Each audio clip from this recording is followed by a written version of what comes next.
Yeah, I did change, and I'm really glad I changed. This one's wife. Boo! Boo! Boo!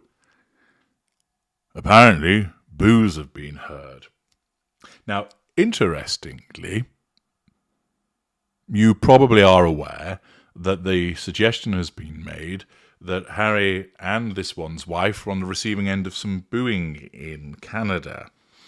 This has not been roundly reported on by the mainstream media. It's certainly been doing the rounds on social media. There are two particular clips that have been circulated with reference to this booing. Liz Jones in the Daily Mail has picked up on it. She wrote, as this one's wife and Harry are greeted in Canada with a mixture of boos and cheers as they promote the Invictus Games, storm clouds follow them over their Sussex.com rebrand in the midst of the King's treatment for cancer. So she has picked up on it. And the News International by Wells Oster, not the enigmatically named web desk this time, states, Prince Harry, this one's wife, booed by Canadians during visit. Prince Harry and this one's wife received a lukewarm reception on their arrival to Canada by the public. In a video making rounds on X, the Duke and Duchess of Sussex could be seen getting booed. I think you could be heard, you heard getting booed. You don't see the boos, do you? But seen getting booed by a group of hecklers as soon as they emerged in the public and made their way to the car. Harry and this one's wife arrived in Canada on Wednesday to commemorate upcoming iteration of Invictus Games set to take place in Vancouver and Whistler next year. Thus, that's the only mention that's made of it in News International. Nobody else covers it in mainstream media. Now, I'll leave it for you to make your own minds up as to why that should be. Of the two videos that I've seen, the first one, I don't think there's any actual booing in it. You hear someone going, "Ay," which sounds like a sort of half-hearted hooray or yay. So in the first one, I don't think that there is any booing and that people have been touting that noise as sounding like a boo. It isn't, to my mind.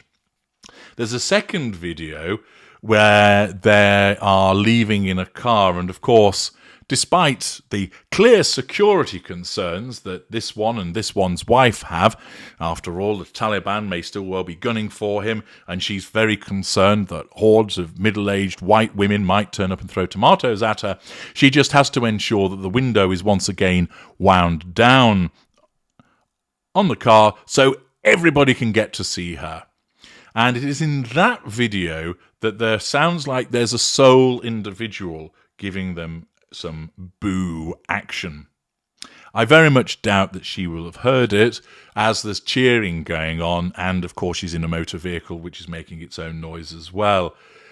It really would require a group of individuals with a concerted effort to make some booing noises for that to be heard. If she were to hear it, what's the impact? Well, as you know, it's challenge fuel. It's a reaction to her, so it's fuel all the same. But it's a criticism, because booing is criticism. A highly provocative narcissist would lap it up and would basically look to wind up those booing, gesticulating as if to, come on, if you think you're hard enough. They'd lap it up. They would relish playing the pantomime villain. But not this one's wife. It would unsettle her, because she has in her mind that she's eminently lovable and adorable, and nobody that is sane would actually boo her. Accordingly, being booed as a mid-range narcissist is something that is particularly unpleasant for her if she actually gets to hear it. And I've explained in the first video, I don't think there's any booing going on whatsoever, and in the second one, quite possibly, but it only sounds like one person, and unfortunately, I doubt that she actually heard it. Instead, she'll have seen the people that are waving, have seen them clapping, will have heard the cheers, and therefore that will have provided her with positive fuel.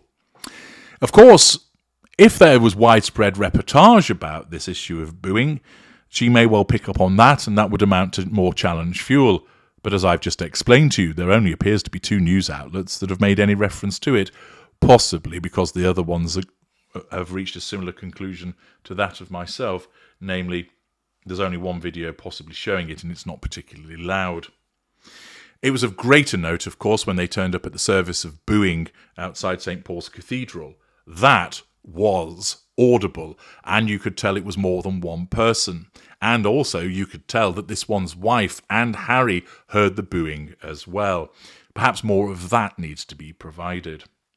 What did happen, though, and was clearly audible, was a rendition of God Save the King by the good old doughty Canadians. That would get under the skin of this one's wife. Why? Well, you might think that given that she has a link to the royal family, that she would interpret that as support for her, that they're singing God Save the King and that she's part of the royal family, therefore that's praise in her direction. No.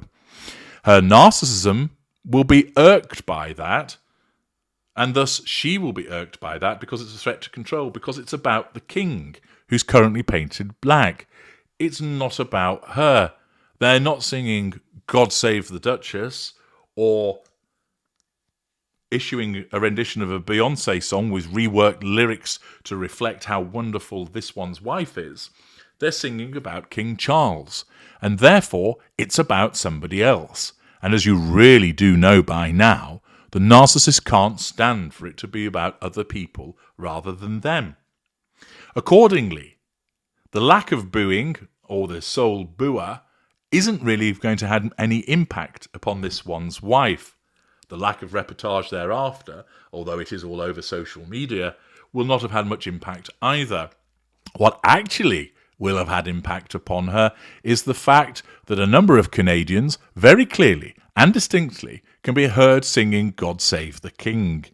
And that is what will have got under the skin of this one's wife, because it's making reference to somebody other than her. And because her narcissism demands that everything be about her, this would be interpreted as challenge fuel. Because it's a reaction to her presence, she still gets fuel, but because it's about somebody else, it challenges her, and therefore her narcissism would have caused her to react to that. She, of course, isn't going to run over and start punching the people who are singing. That would be contrary to the facade management. She probably didn't have opportunity to say anything to Harry as they were exiting, and therefore she would just have to dismiss it in her own mind as part of the third assertion of control. She will have heard the singing. She will not have liked it. It will have got to her. I'm H.G. Tudor. Thank you for listening.